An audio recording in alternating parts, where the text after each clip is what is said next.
Sadhguru, that's very powerful inside. I just walked inside into the space where all the brahmacharis are chanting. There's something special about their chants. It kind of hits you right here. It's kind of energizing and power.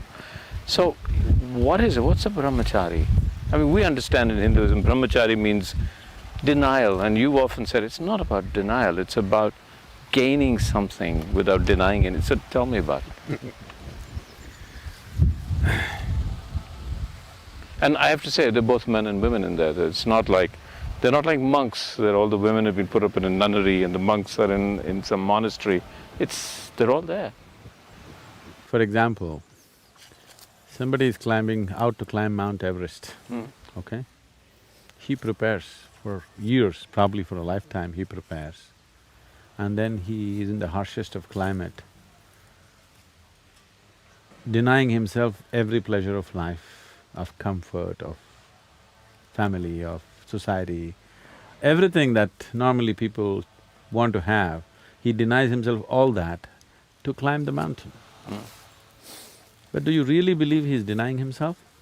Or is he making another possibility which you can never imagine real in his life? So that's brahmacharya. The word brahmacharya literally means, Brahman means the ultimate, charya means the path. You are on the path of the ultimate. Or in other words, you are somebody who is not willing to settle for small things. So anybody who has created anything worthwhile in their lives have naturally denied themselves lot of simple pleasures other people are having. When you're making a film, maybe you're not eating well, maybe you're not sleeping well. Are you taking your afternoon nap, sitting with your wife, enjoying the siesta, having dinner with them, with the family? Are you doing all this? Everything you deny yourself because you want to create something, isn't it?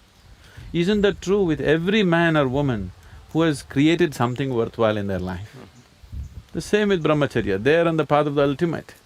Because of that, their attention is not diverted to other things that people think are valuable. So, what's the ultimate? See here, if you look around, there's brick and stone, or rather mud and stone and trees and plants. This is creation. But now if you look at this, from the same soil this tree is coming, throwing out… right now there are no flowers, but it throws out wonderful fragrant flowers. From the same soil a mango tree will come and throw out mangoes. From the same soil you have come and making movies From the same soil I have come and I am a guru. So there is something here which can make this mud into a tree, into a fruit, into a filmmaker, into a guru and into a billion other things. Don't you want to know what it is? Don't you want to experience what it is? And if it was somewhere in heaven, I'm not interested.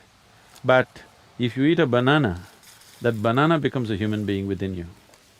There is something here which can transform a rice grain or a banana or a piece of bread into a human being. This is the ultimate source of creation. Yeah. Don't you want to know what it is? Don't you want to experience? Don't you want to know the power of it, the beauty of it, the joy of it? So these are people who have had a taste of that and now they want all of it. They don't care whether they eat or not. They don't care whether they drink, smoke and enjoy other simple physical pleasures that other people are addicted to. They have had a taste of the ultimate. Now they want it all, they won't settle for anything less. Okay, now I understand that till you've experienced it, it's an experiential sensation, or more than a sensation. Talk about the ultimate. What is the ultimate? My work as a guru is just to give you a taste of that ultimate, so that your life goes into a tizzy and you go crazy and you want to go for it. You've had a taste, now you can't stop. So your work is to drive people mad? Yes. Right, okay. Because if people slip through their life in the name of comfort, in the name of security, they're wasting their life.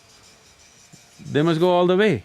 This is not my desire, it's their desire also, because today you have a desire to fulfill this. If that happens, you want the next one and the next one and the next one. If you carefully look at your desiring process itself, you will see you are not willing to settle for anything limited, isn't it?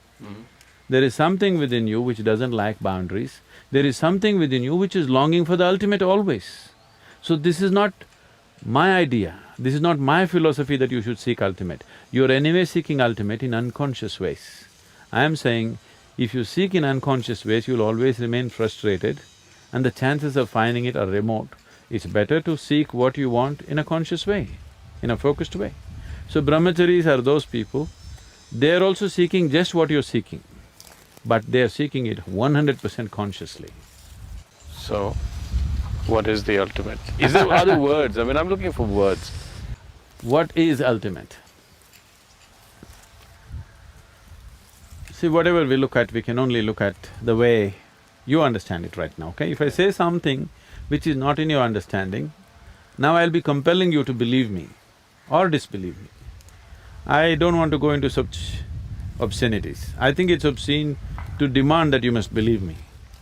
Okay. So right now in your life, do you see that when you stand here, what you call as myself, actually you gathered over a period of time? Yeah. In terms of your mind, Yeah. it's a huge heap of impressions. In terms of your body, it is a heap of food that you have eaten. So you gathered this. What you gather can be yours. Can it ever be you? No. Then what is the you beyond yours? What's the… So, you're existing here Yeah. without even knowing what is me. Yeah. So this me, right now we will go this way, this me is the ultimate. This me is not a simple me. This me can make a piece of bread into a human being, a banana into a human being. This is not a simple thing. This same me which can make a banana into a human being also created the whole cosmic scape. It's not a different me. So the choice is just this, either you can exist here just as a piece of creation, or you can exist here as the very creator himself. That's the ultimate, for now. There's more to it, but for now. So why does everybody expect a guru to perform miracles? Define… Yeah, I mean, this is the whole thing. At one point, if I go and say I met Sadhguru and I had this amazing experience and… You must tell them he is a real miracle because he eats a banana and he makes it into a human being. You must tell them. What better miracle do you want? Right. See, they have not understood the magic of eating a banana, Yeah. or anything for that matter. So what you're saying is everything is a miracle in any case. See, either there are two ways of looking at life. If you have eyes, if you look at it closely, everything is miraculous because there's not one single atom in the existence that you can fully explain. So it's miraculous. Yeah. Another way is, everything is happening, the whole physical existence is happening between cause and effect. Everything can be explained if your perception is deeper. Either nothing is a miracle or everything is a miracle. In your mind, if one thing is a miracle and another thing is not, you are in ignorance. Yeah. So even miracles are intellectual ideas that are boxed, separated See, from… anything that you cannot understand is miraculous for you. Yeah.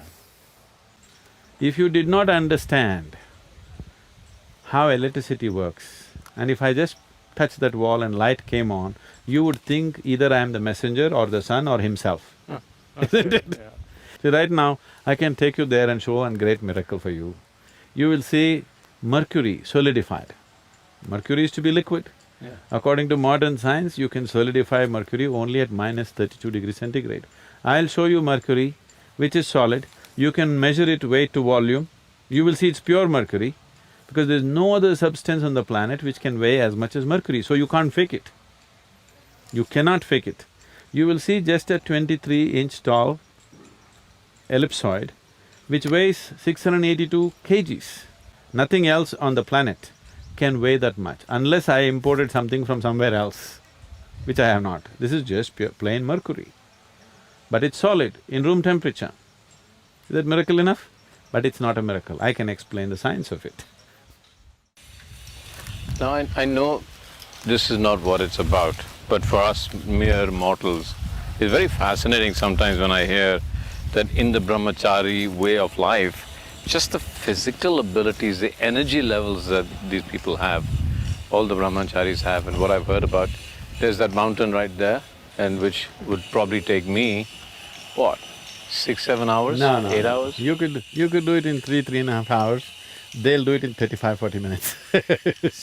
So, Because I've seen them, while I've been here, I've seen some of them. Well, yeah, other than the volunteers and the meditators, but I've seen the brahmacharis. They never sleep. I when I go to bed, like when I'm forced into bed because I stay awake a lot at night, they're still awake. And then when I come in the morning, they're like as fresh as anything, teaching us yoga, working, walking, working everywhere. And then I try to play football with them. And they're the most energetic football players. I mean, okay, so they're younger than me, but I've seen football players, the kind of energy they exhibit without sleep, without rest in this brahmacharya. And then I saw one of them eat, and I said, "What are you eating?" And he said, "Well, and it was just soup and a few grains, and that's all they were eating." So tell me, what is it? Tell me about that energy that comes from this way of life, the way of lifting your energies. What does it do to you physically? See, the energy that you have right now is not all about the food that you eat.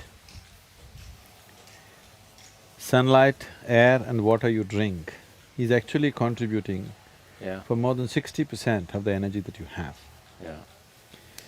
I think there is a whole misunderstanding.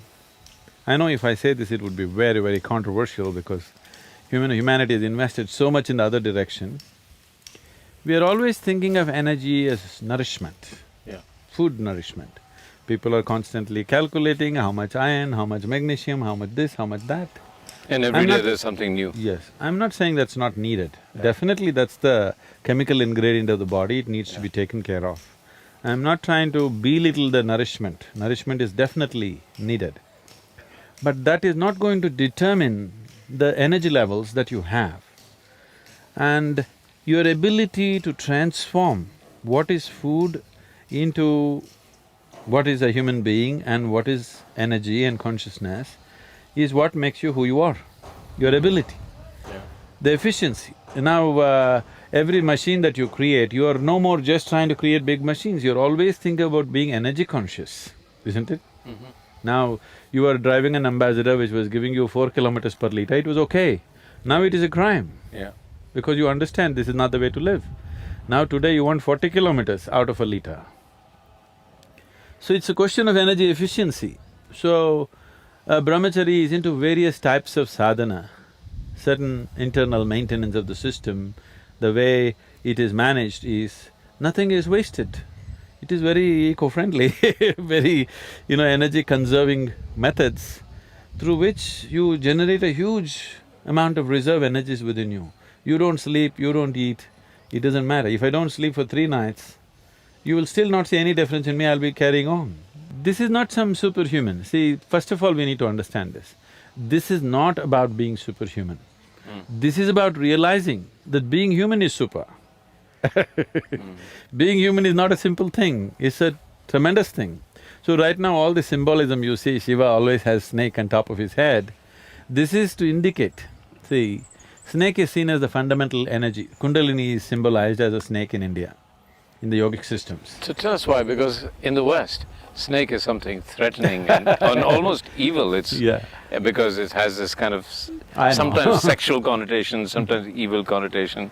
So the first aspect is, the snake, Shiva is not holding at his feet, on top of his head. This is to indicate that his energies have reached the peak, okay? That is the essence of asceticism, that his energies have hit the peak. Energies have hit the peak means his perception has also hit the ultimate. That is why the snake on top of the head and the third eye are symbolic. You understand?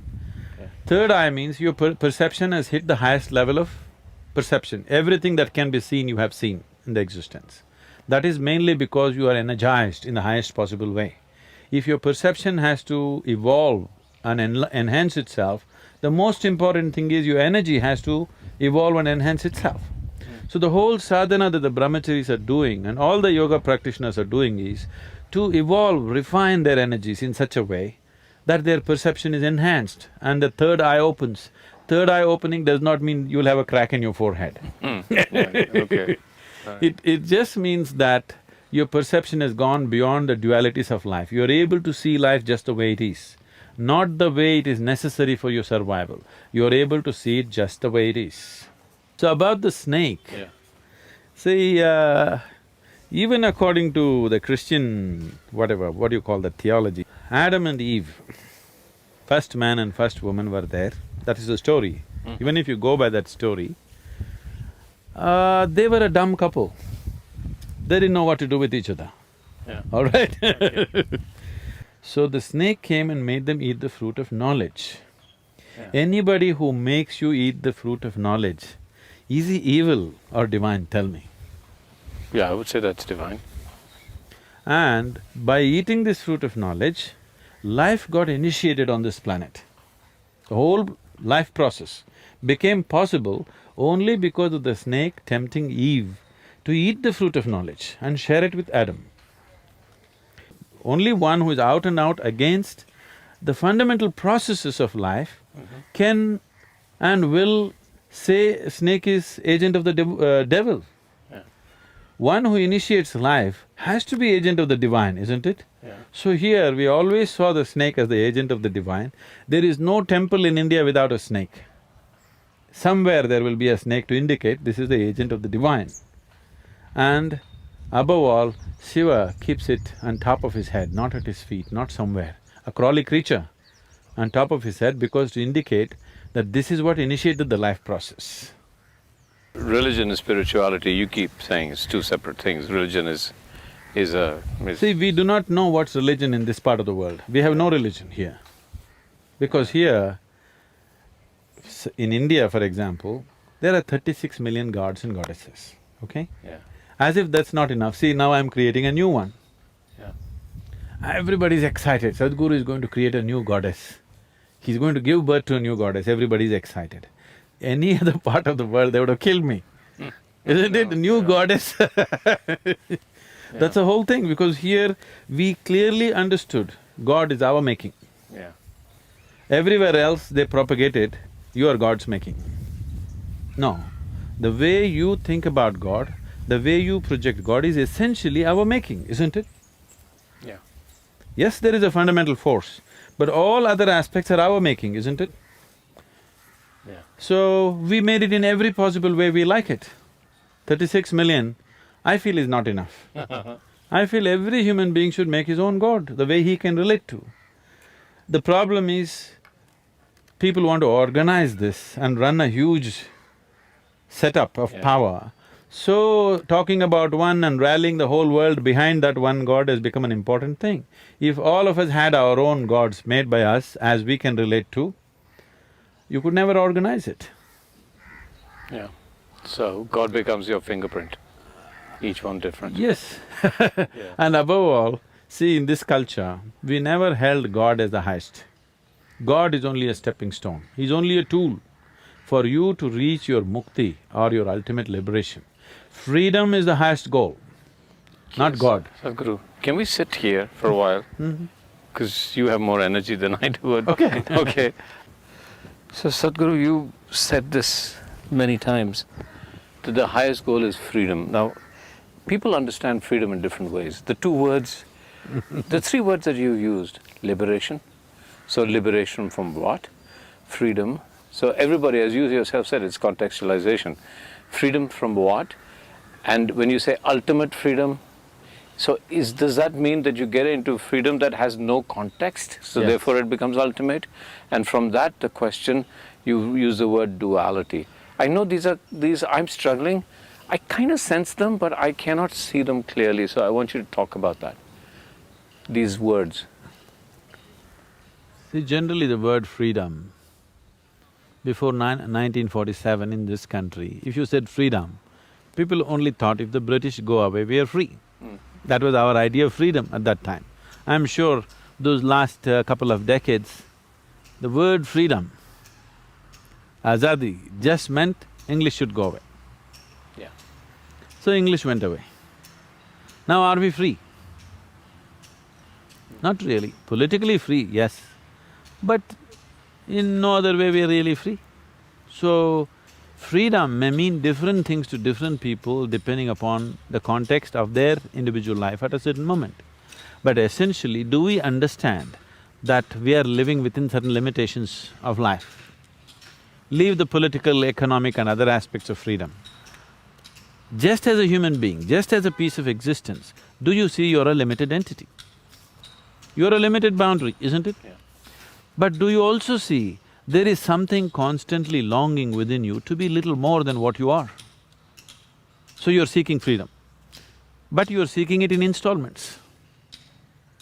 So if I bind you, if I put you, if I imprison you in a small cell, 5 by 5, let's say, you'll fight for your freedom. If I release you into 10 by 10 cell, you will feel wonderful, but within 24 hours you realize, this is not it, this is not freedom. If I release you into a larger compound and say, you are free, do what you want here but you can't go out, once again, the moment you feel the boundaries, you want to break that. So however big the boundary I set for you, the moment you are able to feel the boundary, when you don't feel the boundaries, you think you're free. But the moment you feel the boundaries, you want to break it. So there is something within you which cannot stand boundaries. Or in other words, there is something within you which wants to become boundless. What can be boundless? If you look at it, all physical forms must have a boundary, isn't it? The boundary, a defined boundary is the basis of a physical form. A physical form can be small or big, but can never be boundless. So there is something within you which is longing to touch a dimension which is beyond the physical. So there is something within you which is longing to be spiritual. So spiritual does not mean looking up or looking down or praying or going to the temple. Spiritual essentially means you are in an experience which is beyond the limitations of the physical. That means you're in a boundless space. This longing is always there in every human being. Either you're approaching it in installments or you're going consciously for the ultimate. So why in my mind is the ultimate so blurred? Why can't… I mean, I can imagine, you talk about a cage and you talk… the moment you talk about measurement, I can see it. You say you're imprisoned by this galaxy, I can somehow say, okay, it's a galaxy.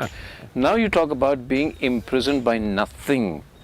This concept of being boundlessly free sounds brilliant, so just talk to me about it. How do I aspire to something that I'm unable to imagine? That's why you never aspire to something that you're unable to imagine, that you do not know. If you want to become free, you never think of freedom, because freedom is just an idea. Yeah. It doesn't exist. It is just an idea which has no substance in it. So when you want to become free, you don't think of freedom. You only look at the ropes which are binding you. Yeah. You cut these ropes which are binding you, there is some sense of freedom. Then you realize there's another set of ropes binding you. You cut that, there is freedom. But then you notice there's another set.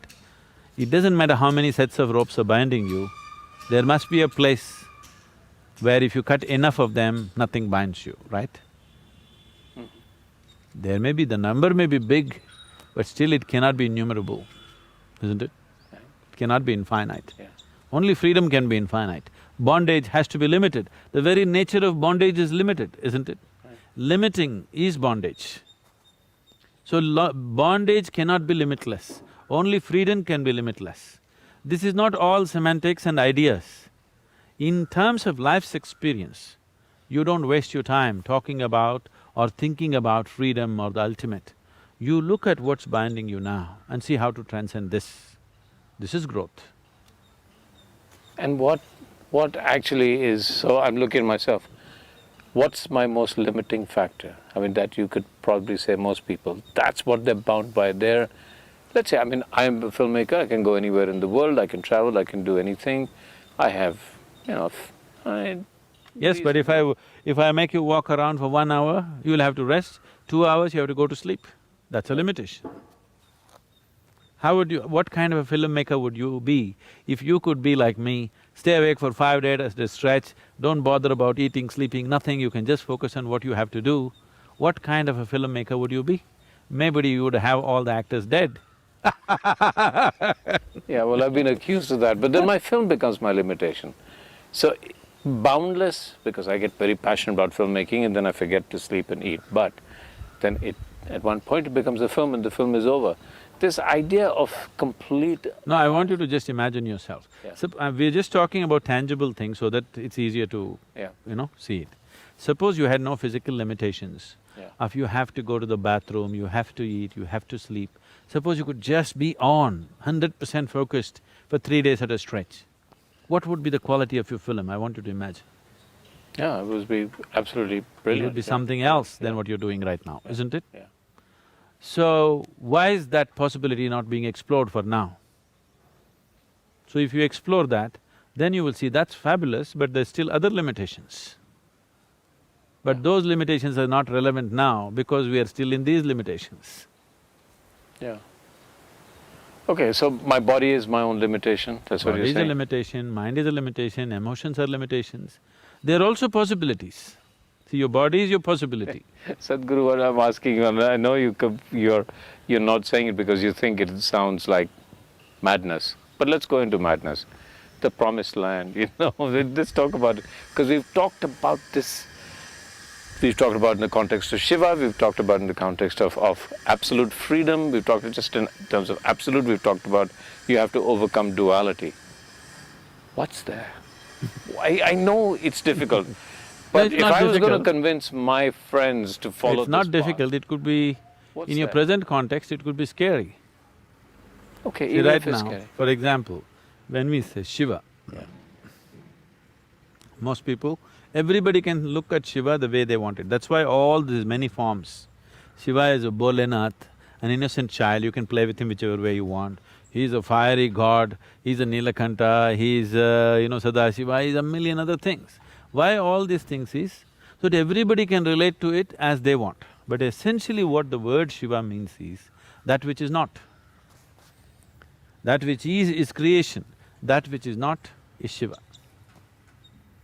So what is it that which is not? Why are we looking at that which is not? Well, that which is not is the basis of creation. It is the empty space of the existence which is the womb of creation, isn't it? So we say Shiva is the basis of everything. This is just the ultimate physical sciences. Let me not use the word ultimate. The highest level of physical sciences expressed in a beautiful dialectical format. So Shiva is that which is not, that which is still and that is not. Out of that pops out creation, because he came in touch with a certain energy which we are referring to as Shakti.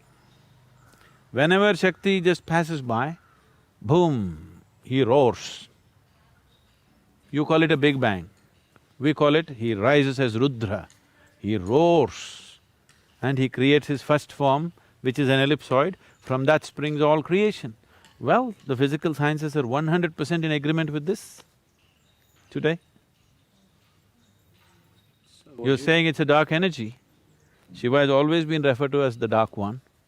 So what you're referring to as Shiva is just that which is not. We are not talking about a god who is sitting up there. But why the form? The form is because the first yogi is also called Shiva because he realized Shiva. What is perceived and the one who perceives it, we don't see any difference between the two.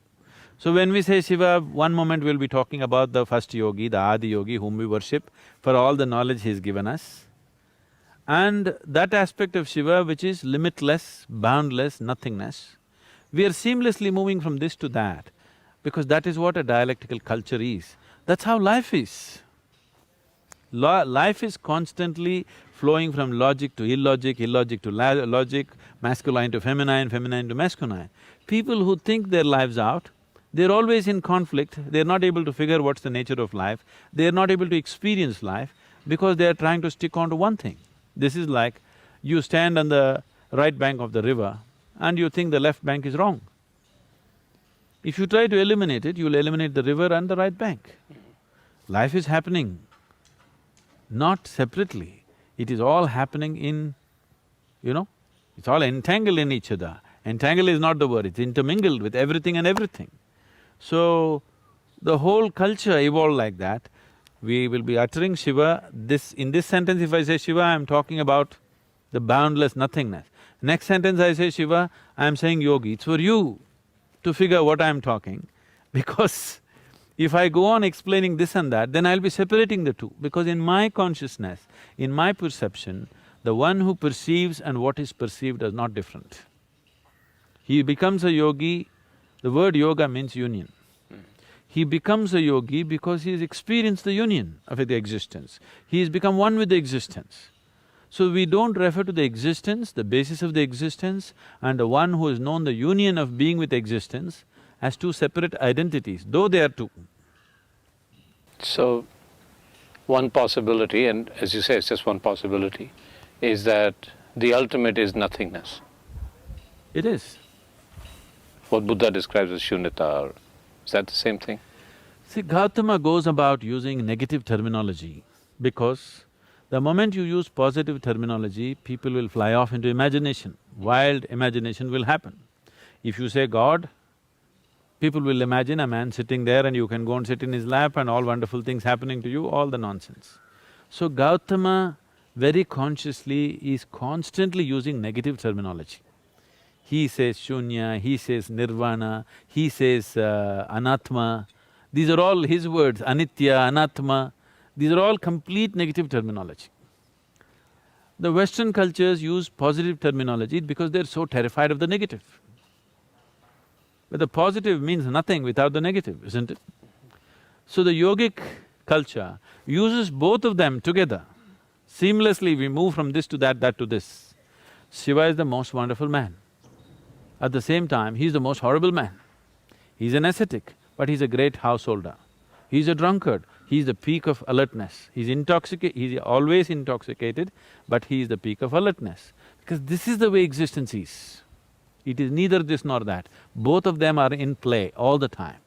So in the yogic culture, we use both positive terminology and negative terminology. Buddha used only negative terminology because he's afraid that if you use positive terminology, people will fly into wild imagination, which is a wise thing, in a way. This is a question I'm asking on behalf of the people who are unable to speak to you directly, okay? The economic collapse has taken place, the world's gone into a tizzy. I've just lost my job, I have a mortgage that I can't pay, I have 3 children that I can't educate, I have a wife who's saying, what's going to happen to our life? And my pension has all disappeared, as I thought that in future I'm going to get this pension. My beautiful life, if this is the United States, my American way of life has just collapsed. And now we can talk, you're talking about contradictions, you're talking about nothingness and… Oh, you asked for it. I asked, I agree. So now I'm asking behind, what would this mean to me when I am so confused and so my everyday existence is how am I going to feed and still have my house and feed my children? What would this do for me? Why would I go this way? See, one thing you have to acknowledge is, today, we as a generation of people, never before the survival process of a human being was as well organized as it is today. If you have the money, if you go to the superstore, you can buy everything that you need for next 1 year and not step out of your house. It's that organized. Never before was this possible. Every day you had to go out, get your food for that day, not knowing where the food is. It is too organized to a point that we are becoming lethargic, we are becoming unrealistic with the life processes. So the economic collapse, I think it's improper to call it a collapse. The economic reality. From the lie of a bubble, we have come down to reality. Okay. This is Chinese wisdom, okay? I'll tell you. So some Americans were complaining about the economic collapse and what's happening. So a Chinese man took him and took a chair, put it in front of a mirror. Said, do you see there are 2 chairs? Said, yes. Then he removed the mirror. What is left? Only 1 chair. So this is what you're complaining about. Always there was only 1 chair. If I put up 2 mirrors, these 1 chair will become 10 chairs. If I become 5 mirrors, they'll become 100 chairs. But that's not the point. The real thing is, there's only 1 chair. There's only 1 planet, there's only that much resource, there's only this much. Rest is all exaggerated nonsense, okay? I don't think we should wait for it to collapse. If we are wise, we must pull it down ourselves.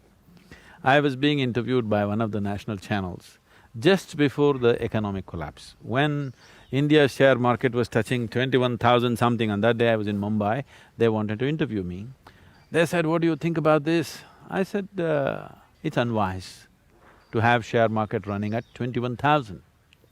I also keep general, attention towards what's happening in the economic spheres. If you ask me, India's share market should be at 14,000. But we would like to make ourselves little bigger than who we are to attract foreign investment, this, that. So if it's running at 16,000, 16,500, sufficient exaggeration to impress the outsider. But if you run to 20, 21, it is not good. And this is like, you want to go to an interview today, you're only 5'8", you want to wear 2 inches heels and go. It's all right. You want to look little taller than who you are. Suppose you wear 3 feet heels and go, you're on stilts, very soon you're going to fall on your face. They didn't like it. Okay. Okay? And it collapsed. Within about 20 days after I spoke, it just dropped to 11,000 or 10,000 or whatever, 9,000 I think. Yeah. So you're walking on stilts, you're bound to fall. Little bit of exaggeration human beings want to do to impress each other, it's all right. 2 inches, 3 inches heels, all right. If you go for too much, it's not fair to yourself or to the people around you, isn't it? But the higher goals that you're talking about, let's just talk about that in the context of…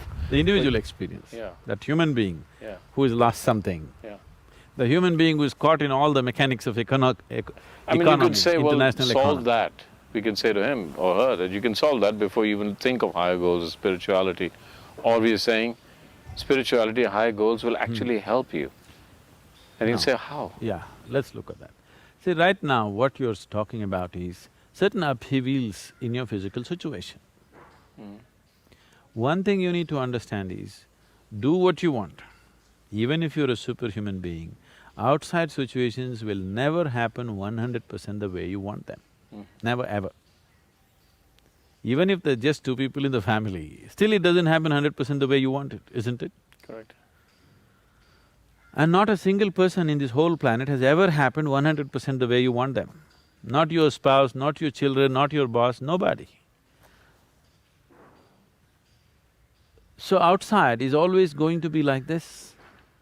Some things happen your way, some things don't happen your way. But the inner reality of your experience is 100% you. There's only one ingredient, that's yourself. At least this must happen the way you want it, isn't it? Yeah. So if this was happening in a peaceful and blissful way within you, economic high or economic collapse wouldn't mean anything to you. You just have to adjust a few things around you, that's all. It doesn't change the quality of your life as such because you are anyway blissed out. Always you're blissful by your own nature. If there is money, you will drive, if there's no money, you will cycle, which is more healthy. I mean, you will do whatever the situation demands without any great struggle about it. Right now, because you have not fixed the interior, you are trying to fix your interiority by fixing the world around you, which is juggling. Even when things were going fine, I'm sure you were still stressed. When you have a job, you complain of stress. So shall I get you fired? Will you be happy? Will you walk on the beach joyfully? No. Now you'll be depressed because you're fired. So whichever way you suffer, this is not because of the situation, because you have not learned how to conduct this human mechanism. How to keep this being, that you have not paid attention to. Nothing happens your way in the world, that's not the problem. The problem is you yourself are not happening the way you want yourself to be. If you did happen the way you want yourself to be, for sure you would keep yourself blissful and wonderful, isn't it? Outside would be just a play. You conduct it to the extent you can conduct it. Never before another generation of people have known these kind of comforts and conveniences. You are living better than your father, your grandfather, anybody. Unless your grandfather was a Maharaja or something, definitely you're living better than your father and grandfather, but you're still complaining. because it's not happening the way you think it should happen. So, if it happens any better than the way it is happening right now, your economy, you will have no planet left. I'm glad economy has collapsed, because ecology will improve when economy collapses. Right.